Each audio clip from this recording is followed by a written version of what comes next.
It's a Sifu. Sifu. Okay. Like a Tell me like a little bit teacher. about it. Okay. Got you. Right. So with basically the character, you're trying to get revenge for your teacher, who was killed by one of his students who had gone rogue, and so you're Intense. yeah, exactly. So you're going after the entire group that was responsible, the leader, Okay. and there was a CEO that was involved, there was a botanist that was involved. So it's really cool how they put all that stuff together, and the way they introduce different elements in the game are really awesome. The devs also wanted to make sure that the game was as true to 80s and 90s martial arts movies from like Jackie Chan, Jet Li, Sammo Hung, and all those amazing guys. So it's a fun game. I love it, but it's just so difficult. It's so Hard, huh? It is such a tough game, but Is it it's an action adventure type game? Like, or what's the combat system kind of like? it's kind of like a beat 'em up action game, Okay. So Okay. you go into this place and then they're like, hey, what are you doing, man? You're not supposed to be here. You're Okay. lame. And then you get in there and the camera lines up to where they're coming to you and you just you knock them out one by one. Okay. I can see the excitement as you talk about it. I'm a big gamer myself. As a matter of fact, I was just playing some Super Smash Bros. Just now, like yes. a few minutes ago. I love that game so much. I was just talking to a fellow streamer just a few minutes prior to our chat here, and I told her that I recently looked at the number of hours of Super Smash Bros. On my Switch, and it's well over 800 hours. And I'm like, and I was telling her, I was like, dang, am I like playing too much? She was like, no, that's like a stamp of approval. That's like okay, like you that's You impressive. made it. I was like, yeah, I was like, thank you, I appreciate that. you know, man. Well, man, I'm happy to have you on, man. I'm glad I reached out, and I know a quick turnaround, so I'm glad we were able to get scheduled. And man, I've just been really really enjoying these conversations so much. And they've been mostly people that are fellow Twitch streamers, and music, creators, musicians, and it's just been great hearing from them, learning from them, having a good time, almost a little bit therapeutic in a way. Like talk about some, if there's challenges, it kind of just happens organically, whether it's distractions. Like we were just chatting about a little bit about social media and how like distracting that can be for the creative process. And perhaps we can start there. I see the head nod going. So you're in agreement. Calvin's in full agreement there. So let's come to that in a second. Let me first ask you the question of, I want to know a little bit about you growing up. Okay. I want to know what young Calvin was like growing up. Okay. Yeah. So I started off playing a lot of tunes with my dad. And he was playing in a church band with my uncle and my cousins and stuff. Well, actually, probably more like my uncles and a few family friends. And every now and then, I would go into rehearsals and I'd jam along with him. And it was just really cool to see how he was doing his coming up with his tunes and how he was making these gospel tunes his own with the rest of his band. Eventually, we all did part ways from the church because our belief system started to change more and more. But he was still true to the music stuff. He was still a part of the music. He would play. He played saxophone and a little bit of piano, but he was mostly like a brass and woodwinds guy. Well, probably more like woodwinds because he played saxophone, alto, tenor, a little bit of soprano. And so he got all of us into music pretty much. Of course, I was the only one that decided that I wanted to take it a step further and make it more than just something you did in school. Because my younger brothers, they were doing music in school. They were in jazz band and symphonic band. And my oldest brother, he didn't really do anything like that, but he did play piano from time to time, practicing with us. And when I turned 13, I got my first electric guitar. And I think that was the moment when I realized, okay, this is going to be a huge part of my life, And I've been doing music stuff here and there for 18 years. And it's awesome. I love it. It's awesome. Yeah, that's dope, man. So you have a musical background for many years, and so prior to you getting into streaming, were you someone who was doing like playing in a band? Were you playing at like coffee shops? Like what kind of stuff musically would you be doing like in that? Let's say like in the I don't know a few years before you decided to start streaming. Like what kind of stuff were you doing musically then? Before I started streaming, yeah. So I was doing a mixture of things. Like I started playing a lot of stuff with my dad, and then afterwards I went about the whole music thing solo, because he and I would play wedding anniversaries, wedding ceremonies, special birthday parties, Wow. stuff like that. And Yep. he also had a few musicians that he was playing with. In addition to me playing along with him from time to time. Mm-hmm. And yeah, eventually I decided I was going to try that solo.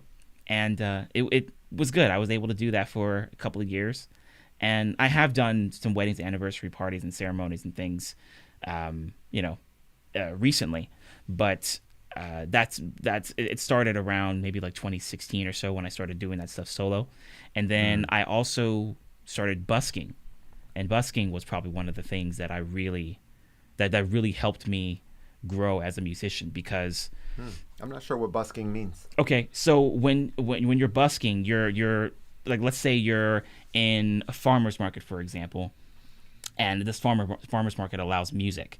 So you would set up shop in either a spot that's designated for you, or you would set up in a spot that wouldn't be too problematic for the vendors that you're playing around. And as people are walking by, going through different vendors to buy, produce and stuff like that, they would listen to your music and they'd see you over there, and they could tip if they wanted to, or something like that. But there will be music as a part of the farmer's market to give that farmer's market a little bit more kick. That's awesome. But with that, you could also busk on, the street if you wanted to, and you'll have your setup. It could be something as extravagant as having your own tent and all that stuff set up, table, merch, and everything, to just having a guitar case that says playing music, and then you have your CDs and a tip jar and stuff like that. Wow. Okay. Yeah. Got you. So you were spending some time doing that, getting yourself experience, possibly seeing what songs resonated or what performances and songs resonated with the bystanders, with people that were around versus other ones that maybe didn't as much. So you kind of had an idea of like what people really enjoyed and stuff like that. And like, so your love of music eventually got you into Twitch streaming. So like, what did the process look like? And a question that just came to me just now is kind of like, when you said, all right, I want to give this streaming thing a go, what made you think at the time that Twitch was the place to do it at and not any other platforms, if there were other platforms out there that you were able to stream on? Well, there were a couple of my friends who recommended that I jump onto Twitch, because before then I had been live streaming on a number of other platforms. I was on one platform that was really community focused called Busker. I was on another one called YouNow, which is still around. And I looked at my account. I was like, that's still going. What do you know? Oh, wow. And then there was another one that was really popular called Periscope. And, Twitter bought Periscope, and it helped Periscope thrive for a little bit. But eventually it collapsed it collapsed because there were, I don't know, there were a lot of things involved. There were a lot of things involved. But I was on Periscope for probably the longest time, for about 5 years. And that's when I really got a chance to learn what live streaming was, what it was about, how other people were using it, how you could build a community from a live stream, how unorthodox it is compared to playing music in front of people that you can physically see, or talking to someone that you can physically see. Because if you're using an app like Periscope or something like YouNow or Twitch, you're essentially talking to your computer or your camera or your wall, but you're not talking to an actual person.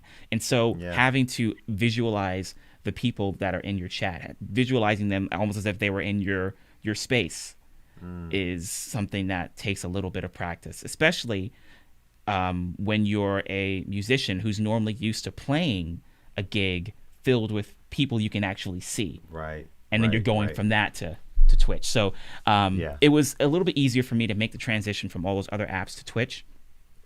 But one thing I didn't expect was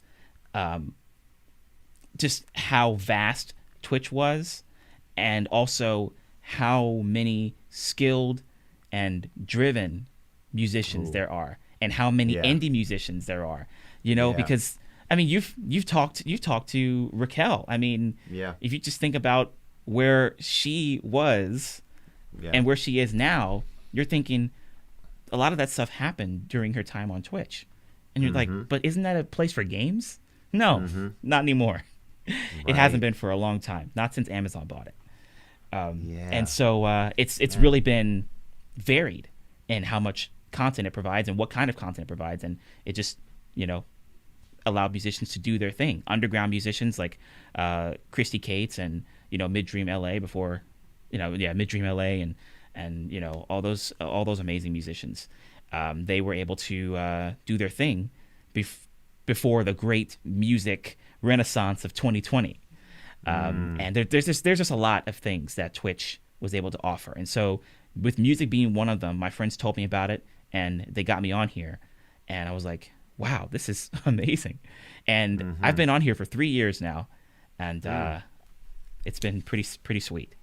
So yeah, I've had a chance to you know, join. As a matter of fact, I've joined some of your streams pretty, like, I would say very early on, when I first, like, before I started streaming, and when I first started thinking about streaming and downloaded the Twitch app, made an account, and like just, you know, just kind of familiarize myself with what this is. Like, at first it's like completely and utterly foreign. I have no idea what's going on. I'm like, what is happening here? But then as time goes on, you start understanding it a little bit better. You say, wow, this is a place for people to, you know, to be themselves, like yourself, right? You build a community, you showcase your talent, you interact with, and you create something that your community, I don't know why I keep playing with these during stream. I feel like when I'm editing, I'm gonna keep looking down at my hands, like doing all kind of stuff, like fidgeting with these things there. These are actually like those little Velcro things that go like on my boom arm, because my microphone here, I decided to like put on my desk, like on one of these things. Oh, nice. I've been meaning to get something like that.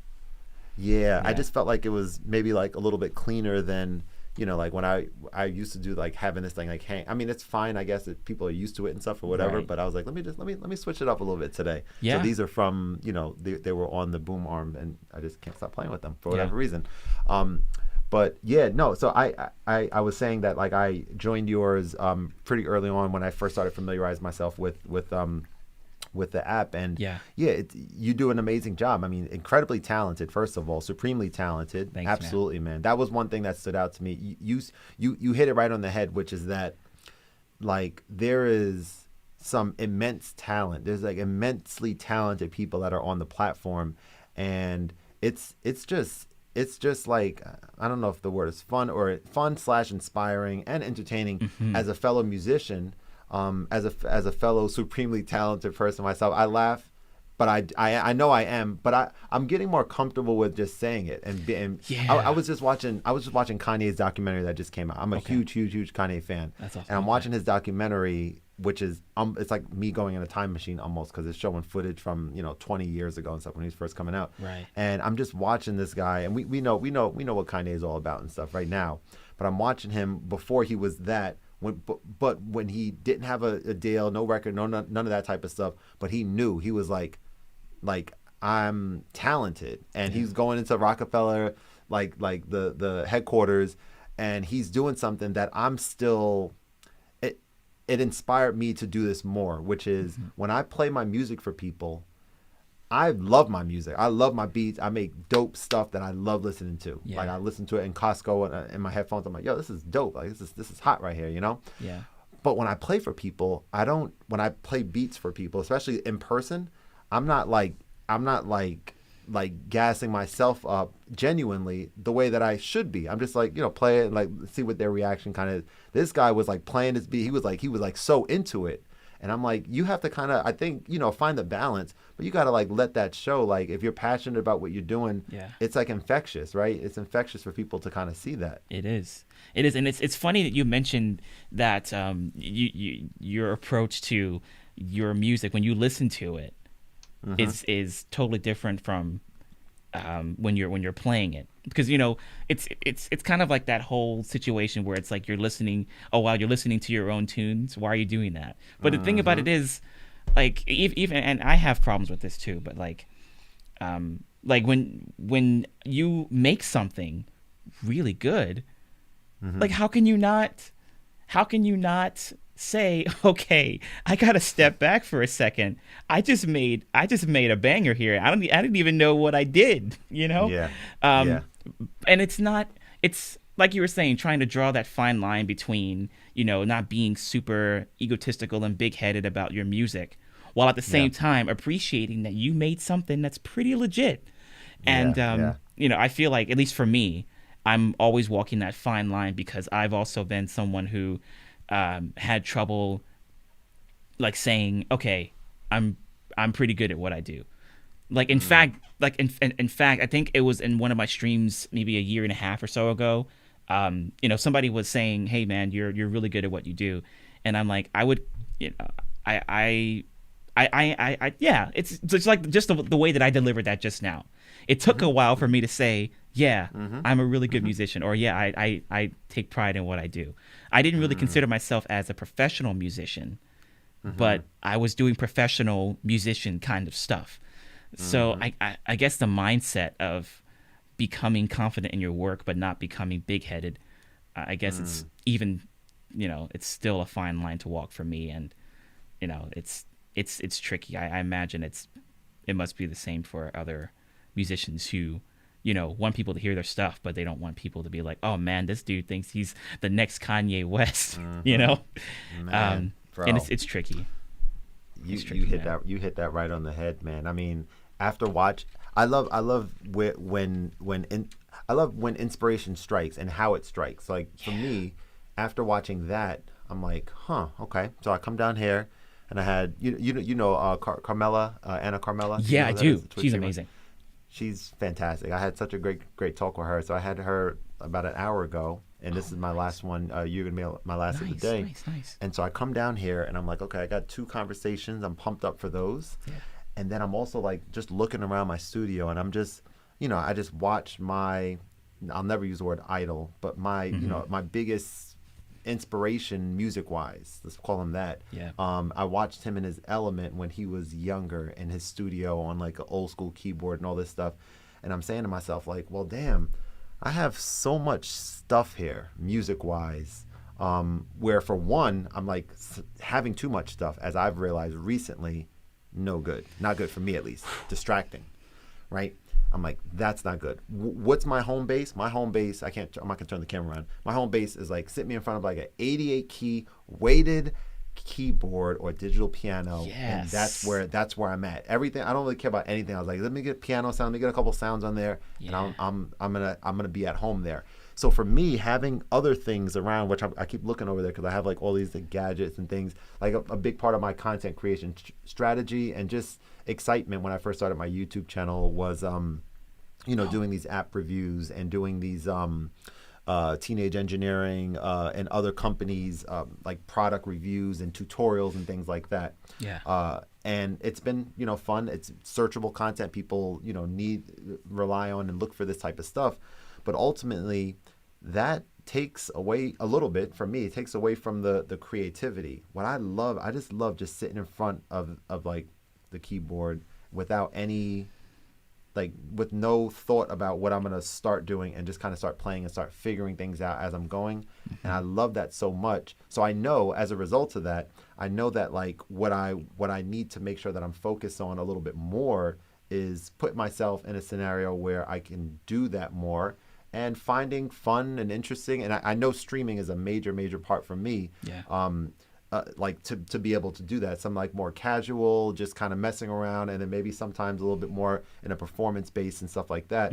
But it's been dope, like watching you and watching others and kind of taking like seeing things where I'm like, oh shoot, that's really a dope idea. I want to like look to maybe do something like that too. Whether it's like we'll take something like do you use streamer song list? Yeah, I do. You have that? Yeah. How cool is that? I mean, it's simple, but it's so Man. like. Tell me. Go ahead. Tell me about that a little bit from your end. So, my streamer song list currently has about 600 songs in it. Oh my god! And love it. Love it. Okay. 600 That's songs in fire. there, and Wow, a lot of okay. these are a combination of tunes I would play at weddings and birthday parties, tunes I would play when I would busk at farmers markets, other private events.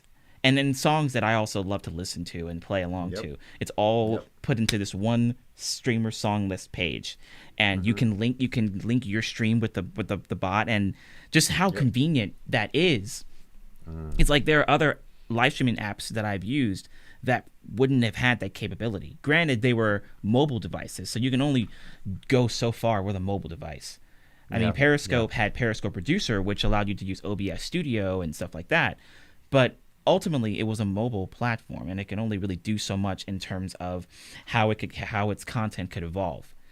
And I really wanted my content to evolve, and Twitch was the place to do it, and the bots you can use on Twitch was the place to do it, and streamer song list, being able to link with your Twitch stream was the way to do it. I literally it was almost as if I was playing a live gig, and I had all of my songs, all 600 of them, right next to me, and it's easily accessible, and just you can pretty much do whatever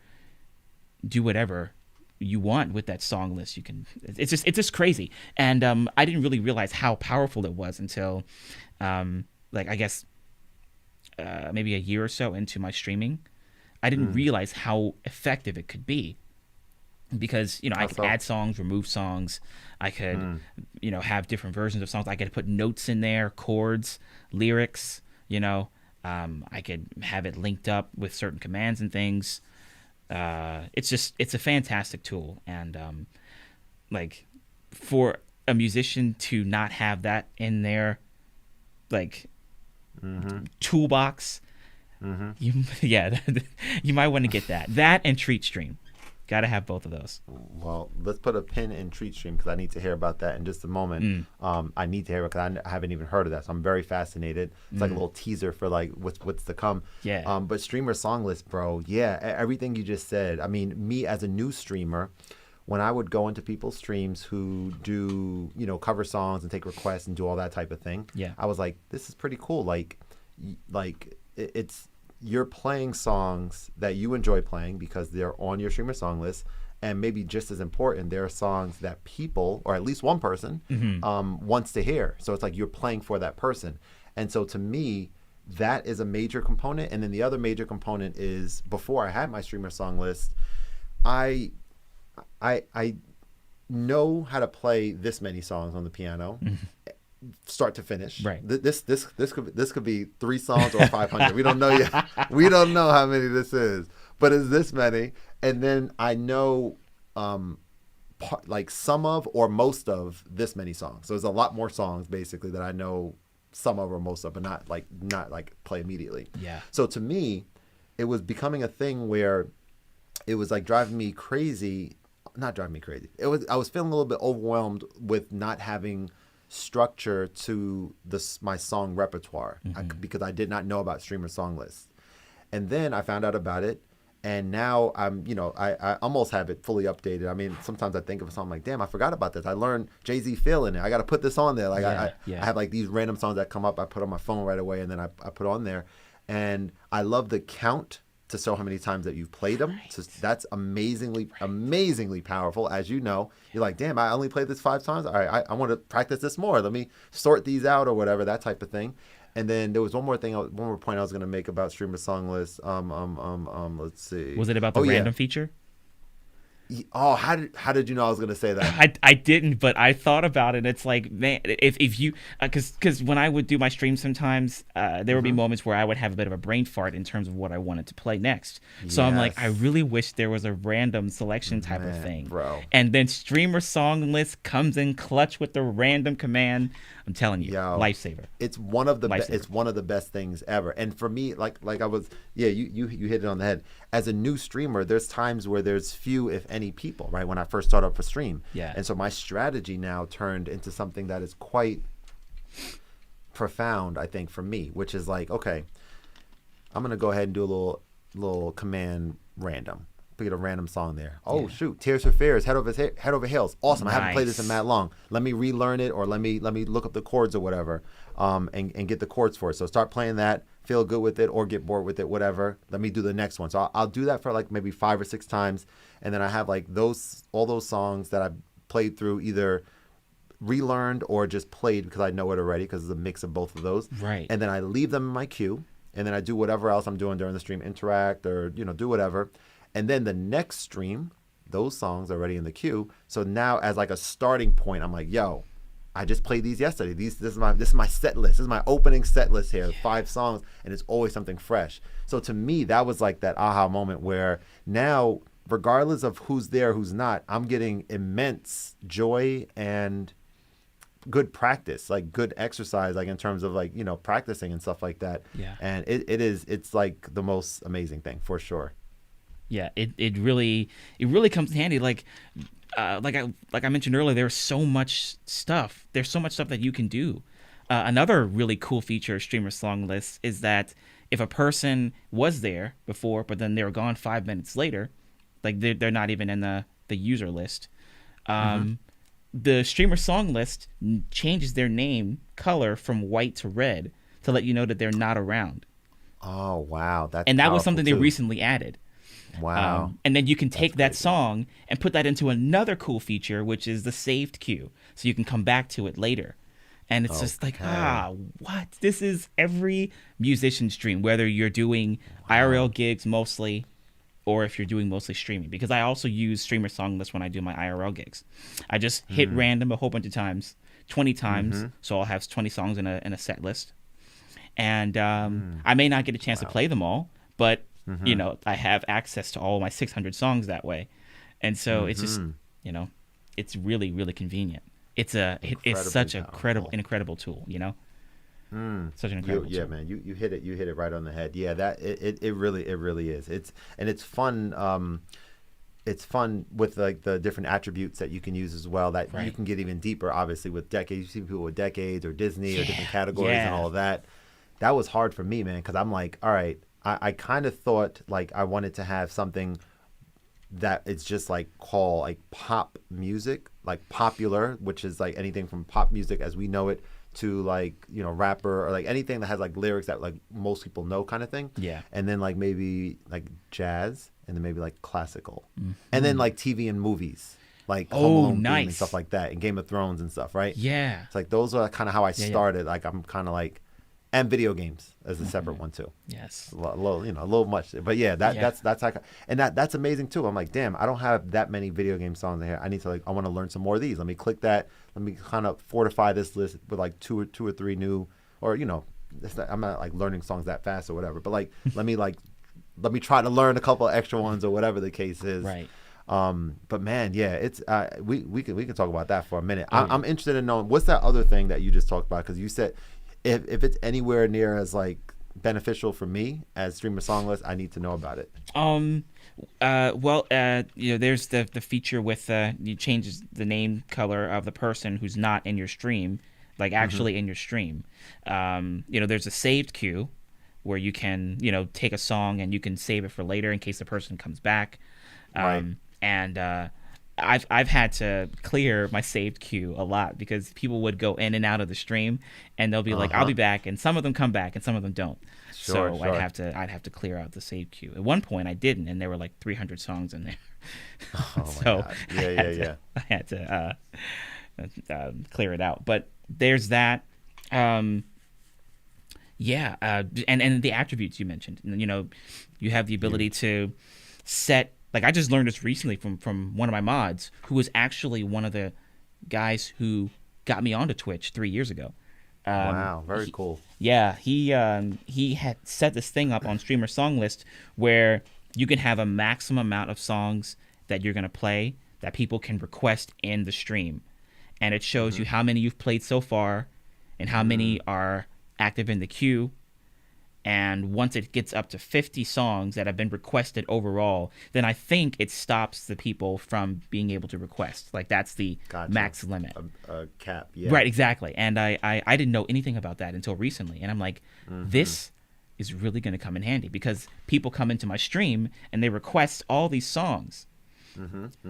Because even when I decide to manually get 10 songs in my list and then close the queue, you know, people, like, for every song that I am done singing, people request 5 more songs.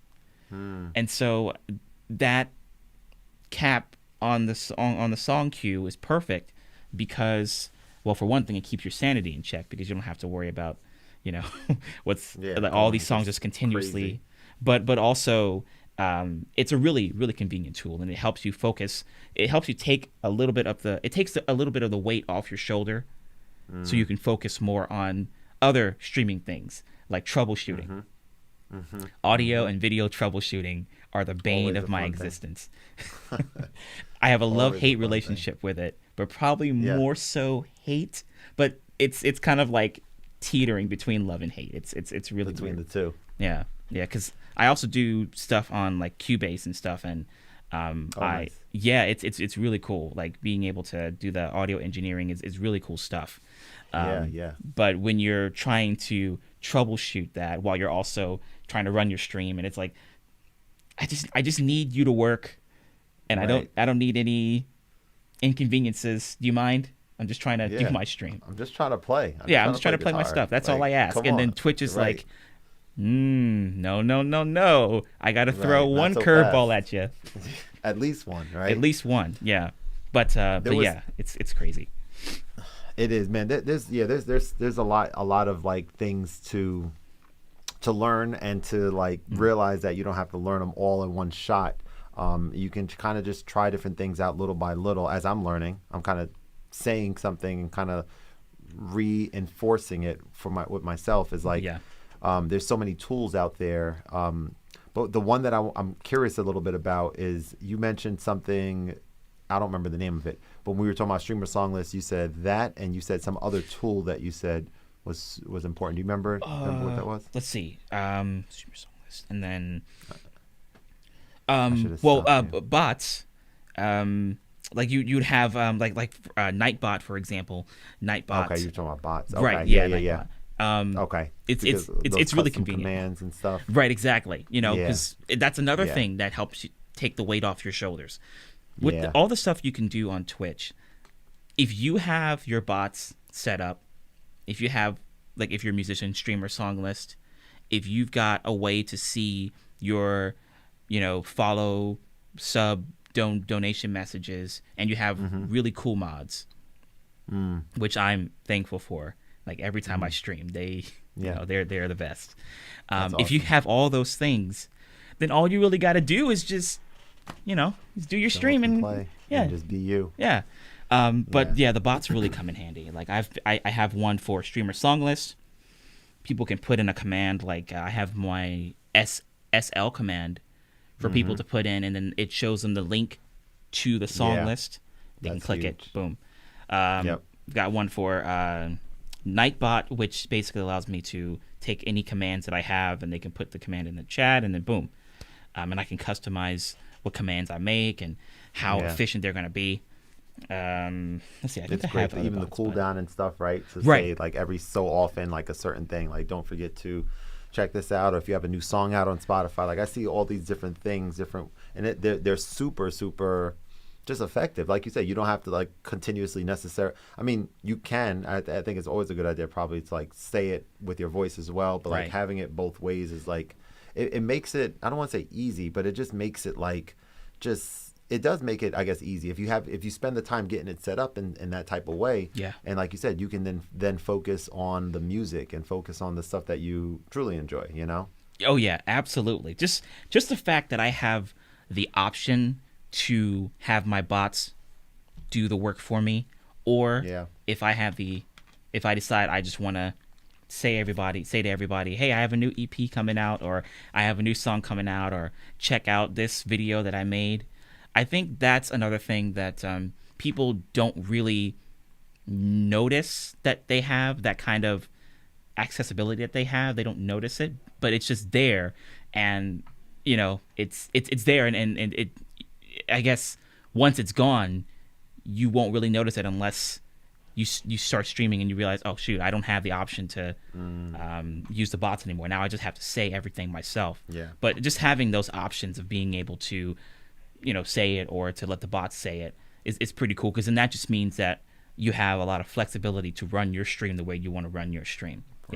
Because each stream is different. Huge. Each stream is different, and so on the one hand, you want it to fit in a category like music, for example. If for my stream, for example, I want it to fit in the music category, but I don't want it to be like the Compliments music stream, or Anna Carmela's music stream, or Raquel's music stream, or all the other amazing musicians on here. It's got to be mine, and you have all these tools at your disposal. It's just now you got to figure out how you want to use it, and that's another thing that could be a benefit, but also a drawback. It could be a benefit because if you know how you want to do your stream, then you set up the tools based off of what you're seeing in your head, or maybe what other streams or videos influence you to set it up like this. But it's also a drawback because you have all of this stuff, and there's more stuff being added, and you may not have a game plan, but you want to use all of those tools and resources to match something to fit a plan that you don't even have, if that makes any sense. Like you have all this stuff at your. It's kind of like when you were talking earlier about all the gear that you had. You were thinking too much gear would be a problem, and I was it maybe because of maybe overkill, but it's possible that it might like for me, like I have gear, a lot of gear as well, but I know exactly how I'm going to use my gear. And so I'm thinking more of like from a minimalist standpoint, because I know exactly how I want to use my gear. But if I didn't, I'd have all of this stuff, and it's like I'm only using 30% of my gear, when it's like, no, if you can find a way to use all of it, use it all. And but make sure you have some kind of idea on what you want. So that's one of the benefits and drawbacks, at least from how I've seen it. You have all access to this stuff, but if you don't know how you're going to use it, then it's just going to be there.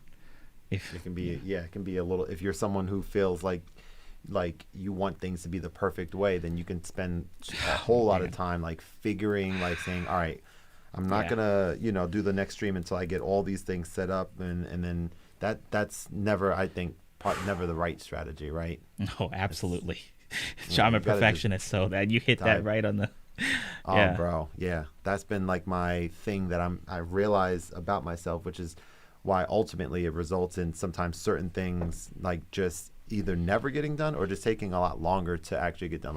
I would say pretty high on my list right now is being able to take some of my musical, so when it comes to producing music and making music, I'm really, really good at starting from scratch, starting from nothing and making something sound great by figuring out what sounds to use, playing this melody, this chord, and putting some drums on it, and this is this is a full package there that you can do whatever you want to do with it.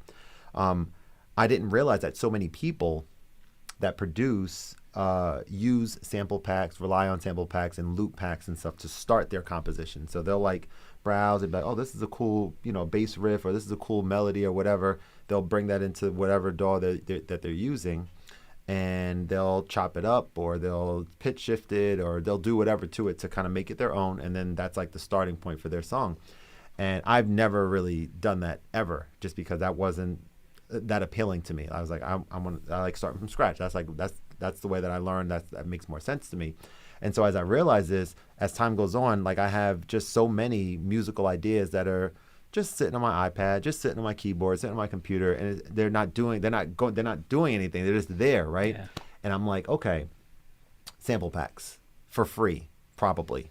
And just like, what if I have a website already, Khordmaster.com. What if I went through my music and said, all right, let me find what I consider to be the 10 best sounding songs that I ever made, musical ideas that I ever made, and let me take out the drums and take out the drums because, like, you know, I want just like the other sounds to be there for the sample, and then you can put your own drums. I'll probably include the drums as a separate file or something.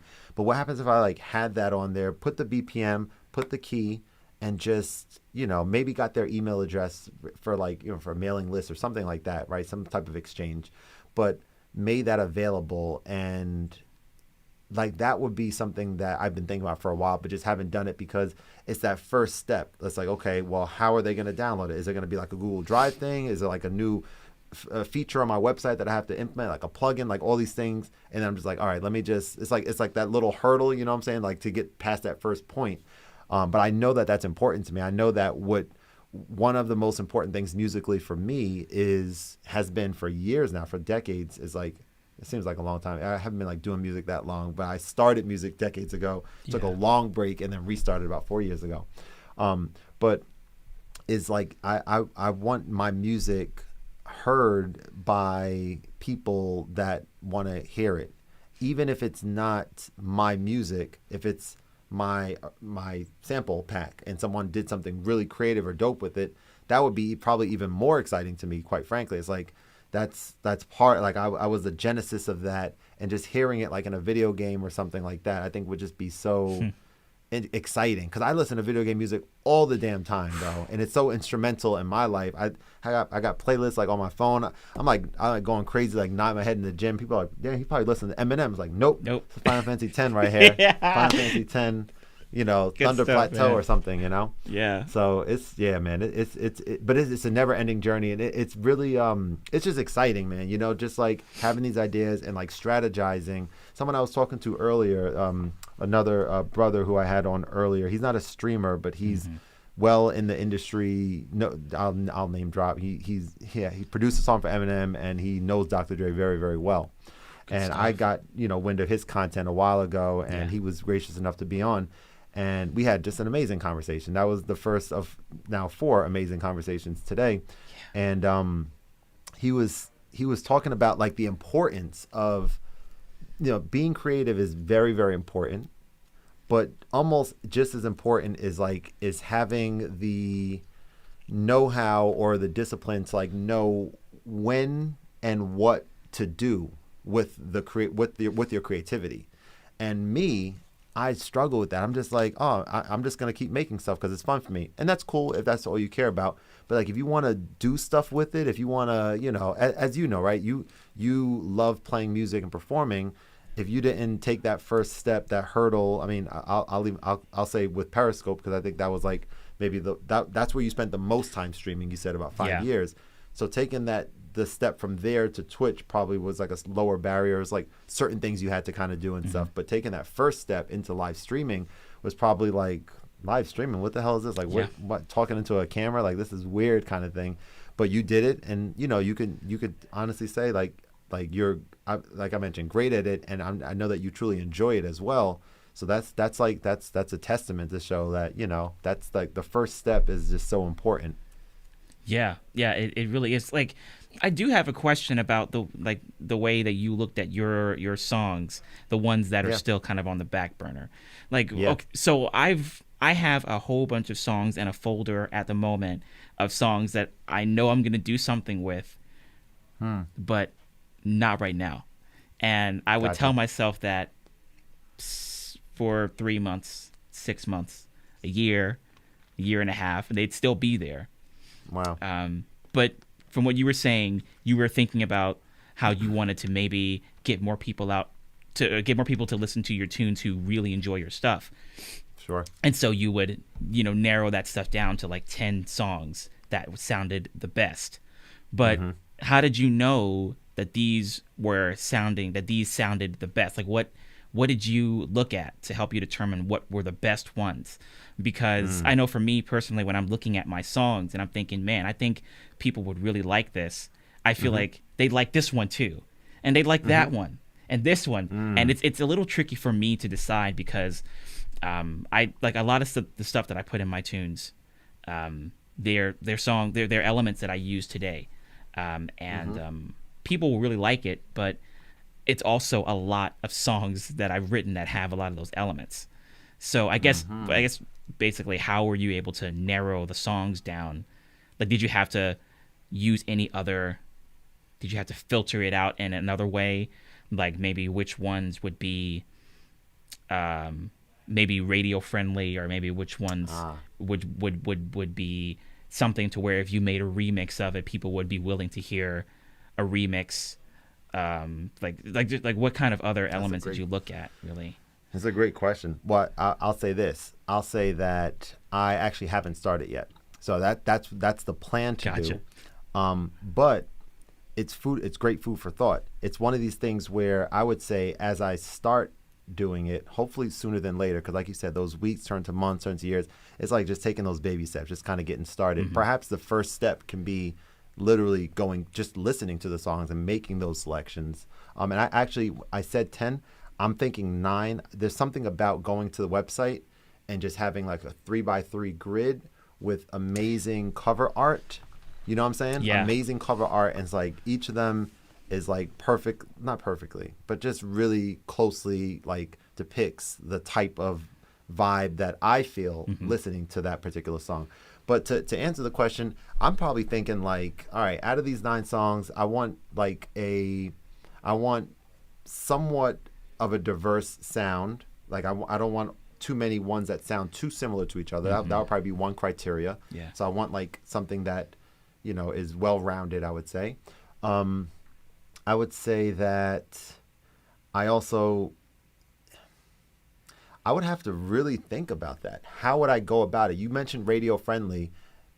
Most of the stuff that I make is like, Tyler, the Creator. Yeah.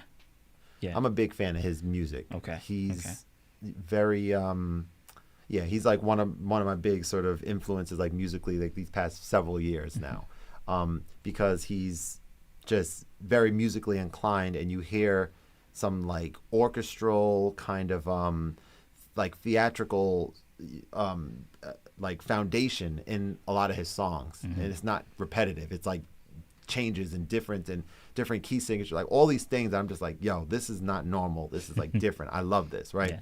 And these are things that, in his words, back several years ago, he couldn't come out with this type of stuff because this was so different than what was on the radio. He had to come out with like more regular stuff, and now that he's made it, now he's able to make whatever he wants, and now his imagination runs wild, and he's able to do all this creative stuff. Yeah. So like for me, one of the challenges is like, staying true to myself, like knowing that the music that I make is just whatever comes to me. I'm not like thinking about, I need to make a banger, or it's like whatever kind of comes. Yeah. And it's like sometimes part of me feels like I am kind of like overthinking things a little bit when it comes to the music, because the stuff that I mentioned about finding those 9 songs, I can do that. I can do that in a few days. I can go through. I would enjoy doing that too. I'll be like, this is good. That's like not that hard to do. And technology wise, I built my own website. I had to learn over the summer, like a few years ago, like how to do that. I did that. So it's like I have the skills. I'm an engineer by trade as well. I have an electrical engineering degree. So like I have the aptitude to figure these things out for sure. Yeah. It's just a matter of doing it if it's important enough. And if I haven't done something that I feel is important, someone once told me, like, if you have something on your mind that you feel is very important, and you're like, man, I got to get started with this, perhaps it's a good idea to really think about why it hasn't been started yet. Like maybe, and I'm not saying in the case here, because I don't think this is the case in this scenario, but maybe it doesn't actually need to happen, or maybe it's not that important, and maybe there's a reason why you haven't done it. It's not like you're lazy. I know I'm not lazy. I know if I was lazy, I wouldn't be doing a lot of the stuff that I'm doing right now. But just kind of, I guess, listening to a little bit of the intuition and stuff. But ultimately, I think when it comes to the music, the moment that I have some type of vehicle for people to be blessed with this music that can help them in ways that I think would be really just so beautiful and inspiring for me, is the moment where I believe, at least, that when I'm next making music on my iPad or on the piano or something like that, I'm like, oh, this is not just for me or just for fun. It's like, oh, this has potential because I know the avenue to get it to where more people can benefit from it. Yeah. And that's what's exciting to me, you know?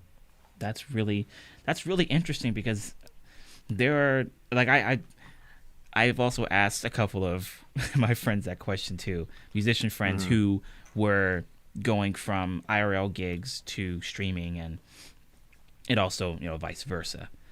Because it's you personally could look at those 10 songs or 9 songs and you could think, okay, these would work. But then you'll be like, at least for me, I know it'll be kind of like, okay, maybe these won't work. So now we're down to like 4. So now I have to find 5 other songs that'll work. And then I'll be like, maybe I don't like those either.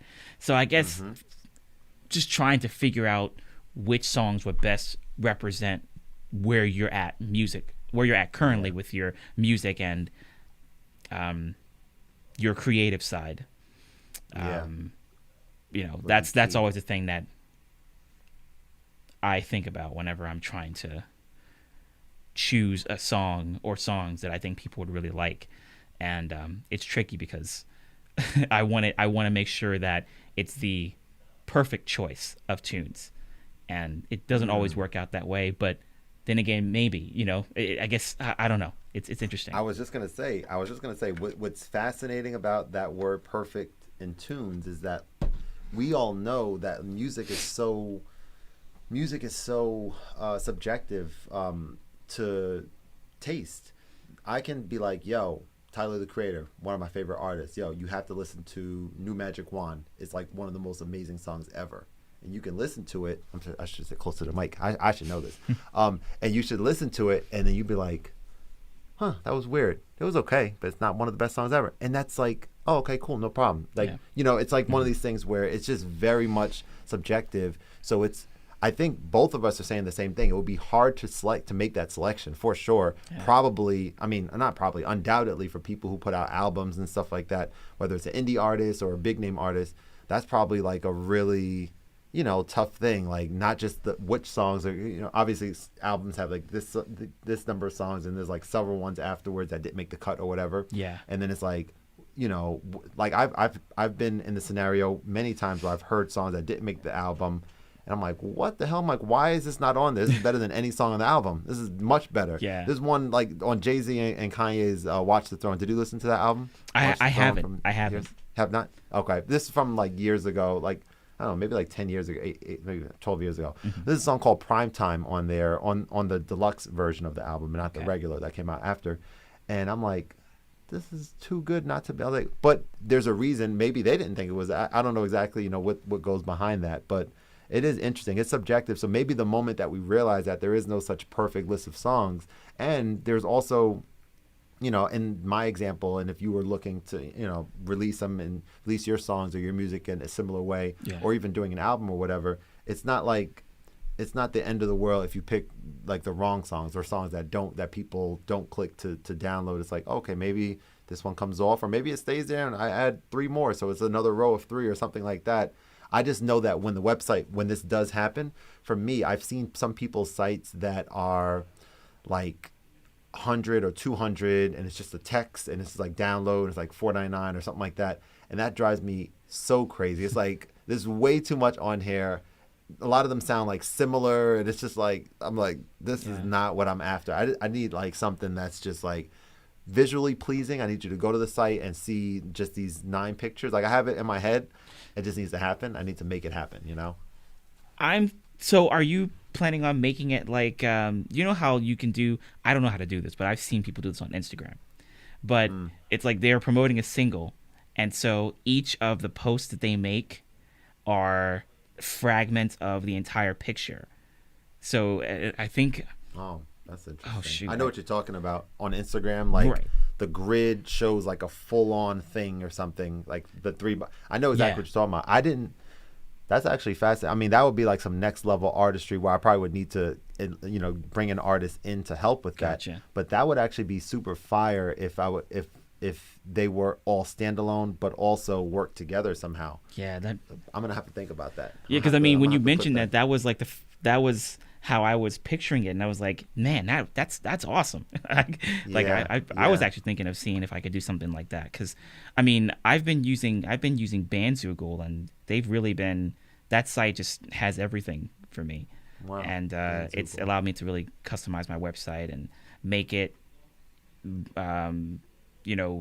as modern as it can be, but still be true to the kind of sound I'm giving.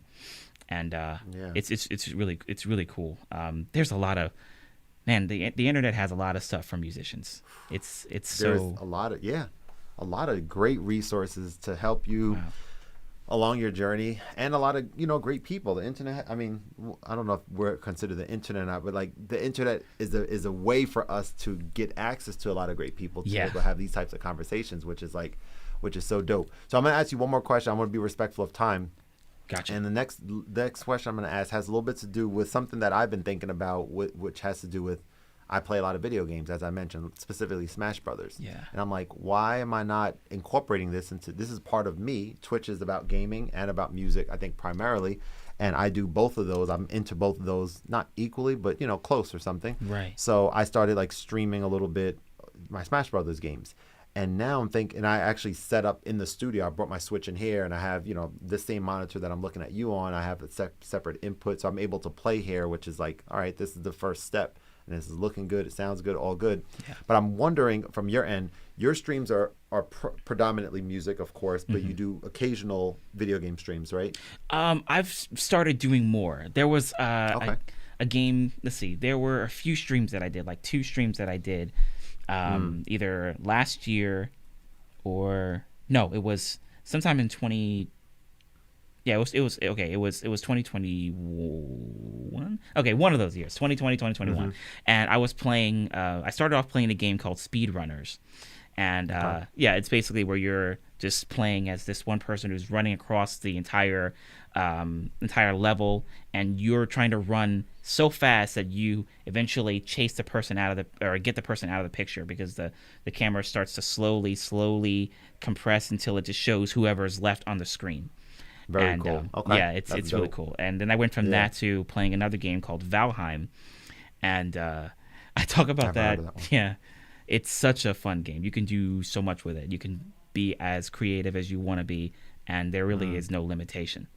And just recently, the stream that I was doing earlier today, I was playing Sifu. It's that action, that beat 'em up action game, and it's really cool to be able to incorporate more different types of streams. And I've grown up with all kinds of video games. Like, one of the first games I remember playing was Sonic the Hedgehog on the Genesis.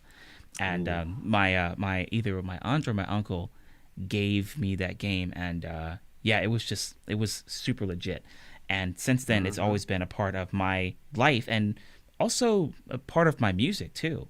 Like you mentioned earlier that you had a playlist filled with video game music. I've been adding more video game tunes to a playlist of my own, and it included stuff from like Legend of Zelda Skyward Sword and Super Smash Brothers, Super Mario Galaxy, Sonic Colors, Metal Gear Solid, Mario Kart 7. I haven't played Mario Kart 7, but the Rainbow Road theme from that game, I think, is the best Rainbow Road rendition out of all of the Mario Kart games. Mario Kart 7. I have to listen to it again. It's so good. Familiarize myself with how it sounds. Okay. Yeah, and just making sure that that's still a part of what I do is important, because there are other people who are doing the same thing, and maybe they just want to be in a place where there are other people who feel like, okay, video games are super important, and it's a part of our lives, because you'll see stuff in the media about how like video games. I mean, it's been around for a long time. It really hasn't gone away, but like how video games are, video games are, infecting children and they're causing mayhem and all that stuff. But I mean, is it really though? I think there's probably a little bit more context wise you have to consider, I suppose. But for the most part, video games were made to be an escape. And they are still doing that to this day. And there are so many people that appreciate that aspect of it being an escape. And there are more people, because of live streaming, I think, that now you can, for people that didn't feel like they could really share how much they love video games, they are able to do that with ease because it's just a part of, pop culture. And it very much is. Yeah. So being able to do streams like this, video game streams and other mixed types of streams, it's really cool because it gives a little bit more variety to the channel. Variety is the spice of life, after all. Yeah, that's a fact. Yeah. I mean, as opposed, so are there any negatives with doing that? Like for example, people started following you for your music. So do you see like a thing where the people do you see similar faces that join your music stuff versus your video game stuff? That's the first part of the question. And the second part, I kind of thought today, like when I was doing my Smash Brothers streams, I was like, all right, well, I think it makes sense after the stream. If I'm rating someone, I probably should be rating somebody that's also doing video games after a video game stream. Does that make sense? Yeah, it does. Absolutely. Okay. So the people that have been in my streams, I would say if I had to split it in half, it would be half of people who had been supporting me on other platforms that I've been on prior to Twitch, and then the other half are people that I've met, streamers that I've met, viewers that I've met, mods that or people that have become mods today. That's the second half, and it's a good blend of people on both sides who have stopped by to mostly listen to the music streams and be a part of the music streams, but who've also been a part of the game streams too. And as expected, it's a game stream, so because there's no music involved, then they might not stop by because they may not be their thing at the moment. But luckily, the Twitch music community, I know a lot of really cool people there, and they're pretty supportive of not just the music stuff you're doing, but also other things that you feel pretty passionate about. So they'd probably stop by every now and then and just to see how things are going, and hang out if they have some time to kill.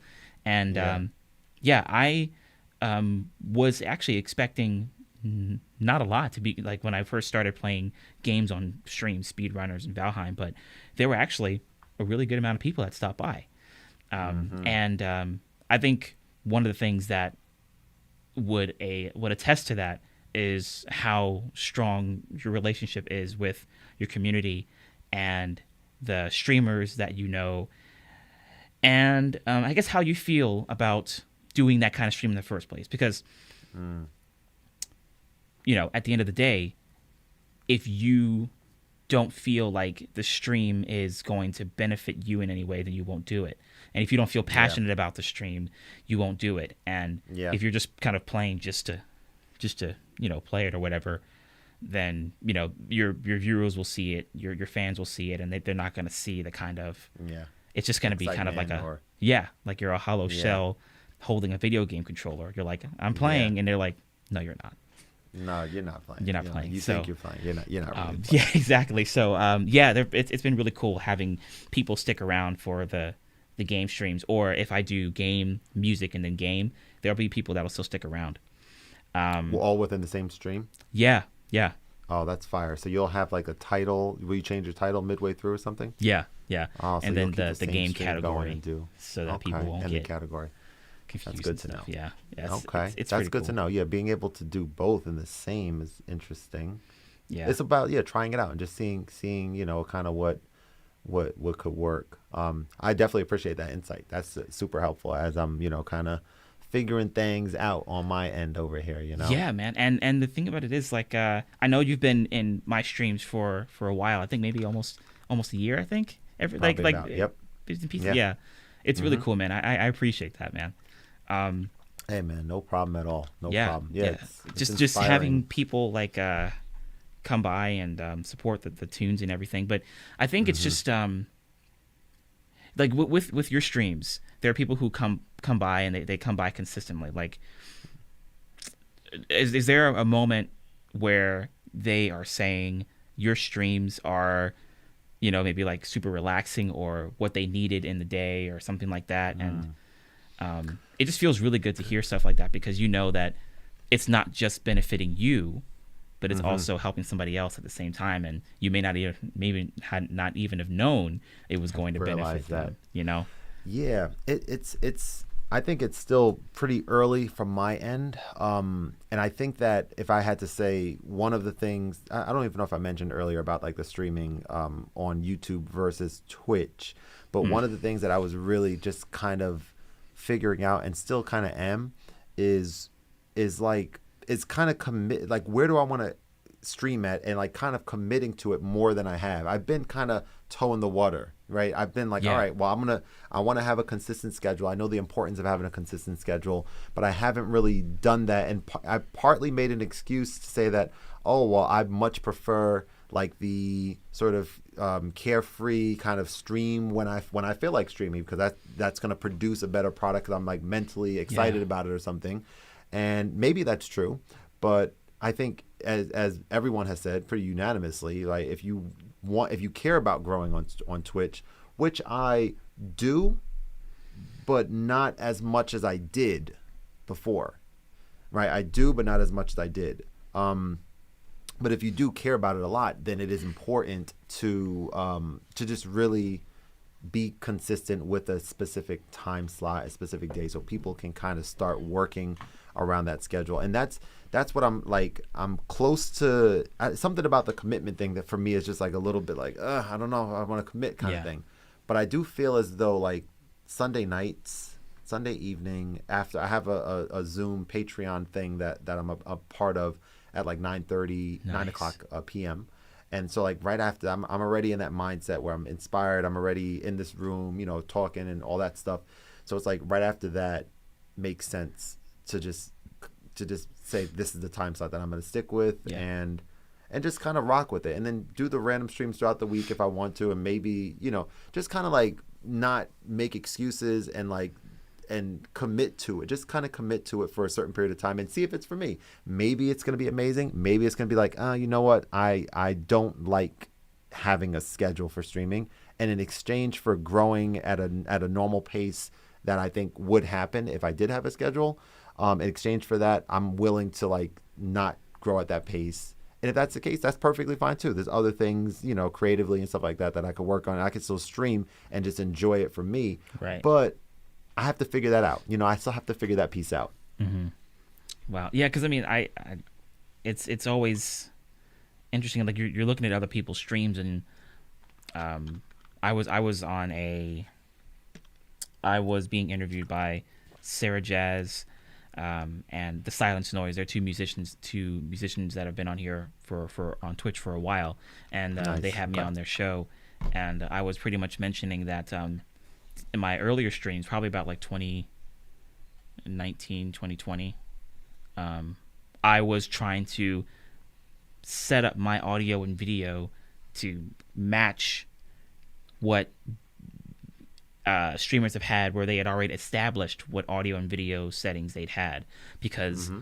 I was thinking if I'm gonna have a good stream, it needs to be like theirs visually and Yeah. sonically, But Yep. I found that just kind of playing around with the gear that I had, I realized that I was able to find some stuff, still being influenced by their streams and how they set everything up, but making it my own. And Yeah. just trying to, I always wonder how different streamers go about setting up their stuff because it can be so different. Oh, absolutely. Yeah. Like a huge difference. Yeah. Yeah. Yeah. Yeah. I think being your own. I think that's key. It's like finding things that you think work, or could work for you, and trying them. But ultimately, yeah, staying true to yourself. Like what makes you feel good, what's inspiring to you, like all that type of stuff. That's what I've been kind of really just like kind of focusing in on these past couple weeks as I kind of, strategize a lot of different things, not even just the streaming, but also like my YouTube channel and other just overall content creation, journey. But it's always great and helpful, like hearing from other people as well. That's been like the sort of, like the consistent theme, I think, throughout these past couple months for me. So yeah, I definitely appreciate it. But I definitely want, like I said, I want to be respectful of the time. So I just want to say thank you, first of all, for taking the time out. This was a lot of fun. It exceeded all expectations. Yeah. And I mentioned to Raquel at the end of our conversation, I was like, what could be a lot of fun is, revisiting with the same guests at some point in the future that makes sense for both parties. Oh, that would be awesome.